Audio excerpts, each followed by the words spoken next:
Barbara, thanks for sitting down with us today. Have you ever been to Buffalo before? I have. Yes, I have. I've been here, well, years ago. I came with my then husband, Michael Ansara, who was Cochise. I don't know if you remember Right, that. yeah. Well, he appeared here. Oh. I don't know, I don't know if you had rodeos or in Buffalo, but he was You here probably did, yeah. riding Yeah. his Pinto and, Yeah. yeah. Well, you've appeared, I know I'm looking at your biography, in so many things on television in the 50s and in the 60s, and I was surprised to see that one of the very first things you did was with Johnny Carson. Oh, yeah. What was that? It was a summer replacement, and it was one of the first things I ever did. I was living at the Studio Club. I had an agent, and he called and said, go to CBS and be interviewed because they want a dumb blonde. And I said, all right.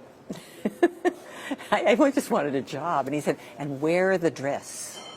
The dress. I had one dress that was form-fitting with little straps, and it was cotton, of course, and it was winter. And I had a white woolly coat, so I wore the coat, drove up to the driveway at CBS, parked, got out. It was still cold outside. LA does get cold. And walked into CBS, and oh my goodness, it was like a refrigerator. It was so cold. So I left the coat on, went up to the director's office and talked to him. And he wanted to know all about my background, where I'd studied, and blah, blah, blah, blah. And I told him, but I didn't take the coat off. I wore the dress, but I didn't take the coat off. Didn't get the job. So the next week, my agent called me again and said, now look, they want someone at CBS.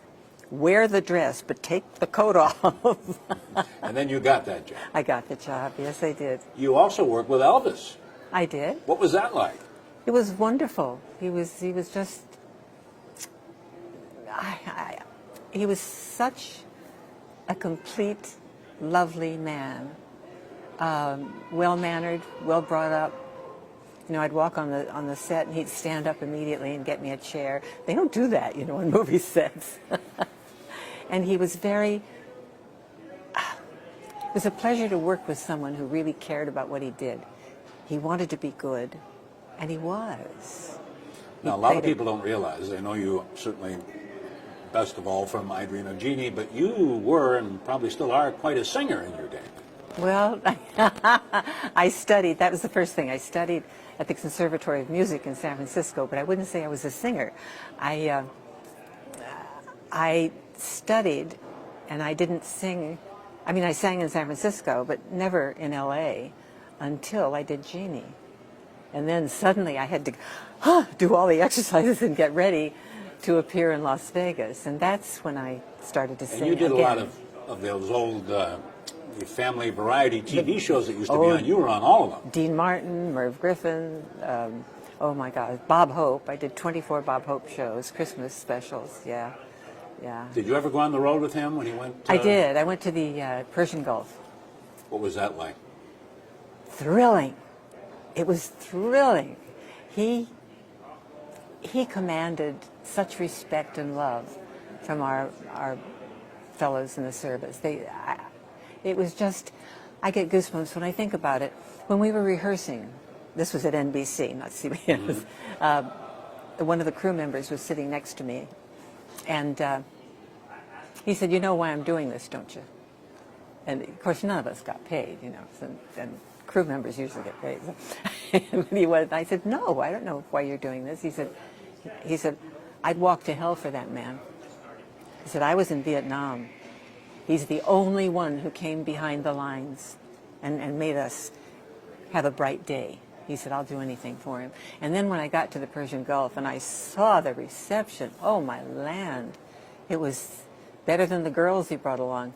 And he had some nice girls. Oh yeah, he always had cuties. Yeah.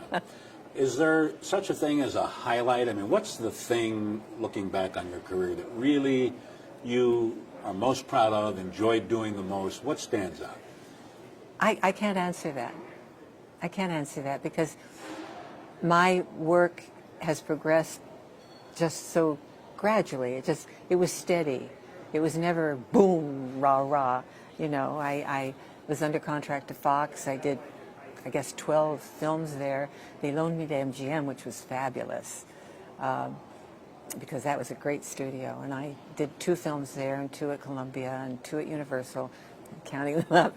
And then got into television. Jeannie, that's got to be a highlight. Well, Jeannie, of course it is. But you know, I didn't realize it at the time. It was a job. It was my work. And after Jeannie is when I started all the singing, and you know, and I was busy. I was busy. And then the last 10, 15 years, I said, oh, she's there. You know, she's always there. And that's fine with me. I love her. You get a big reception when you're out in public and people say, Jeannie. Sometimes I do, yeah. Yeah. I I like thought it. it was interesting that years later, after Jeannie, you worked with Larry Hagman again Yes. on Dallas and then on a number of other things. I think you traveled in a play, too. didn't you? Yes, we did. We did Love Letters.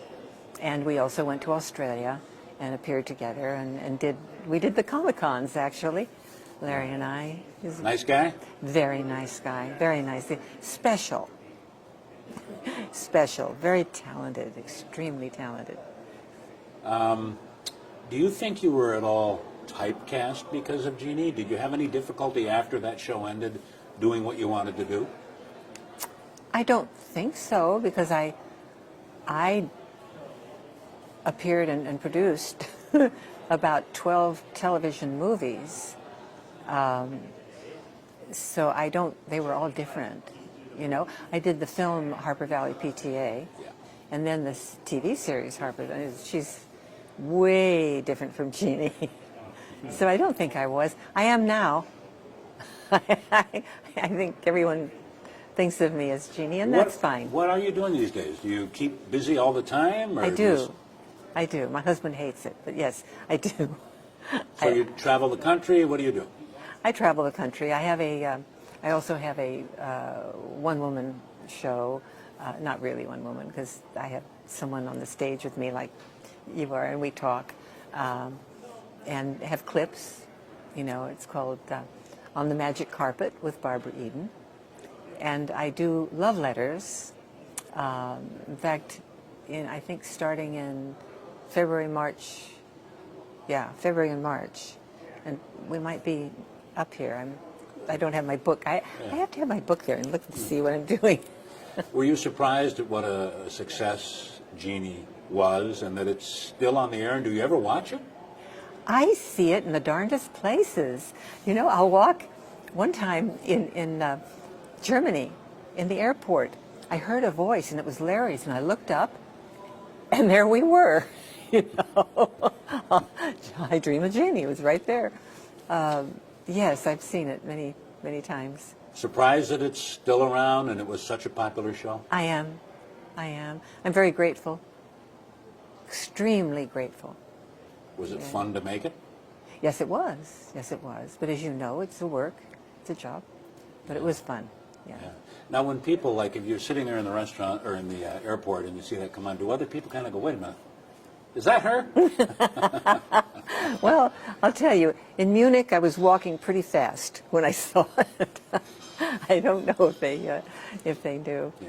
Do you like coming to things like this where you get out and you meet people in the public and all your fans? And, I love it. And you get to talk to them? I love it. I love it. I really do. Any unusual stories from people that you've met? Oh, my. Well, I've had families dressed like Jeannie. The little girl, the little boys, you know, and the mommy's in a Jeannie costume and daddy's in a uniform, which is charming. What do you think about that whole thing?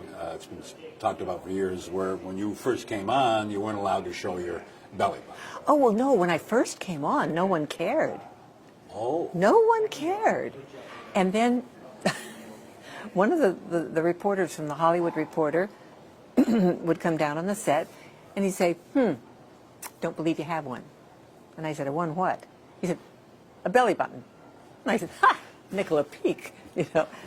But it was there. You know, when I'd raise my arms up, it'd peek out. No one cared. Then my dear friend George Slaughter wanted to premiere my navel on Laugh-In. And suddenly the network realized I had a belly button. And they didn't let him put it on television. Then they came down on the set and really watched. And even put lining in my trousers, you know.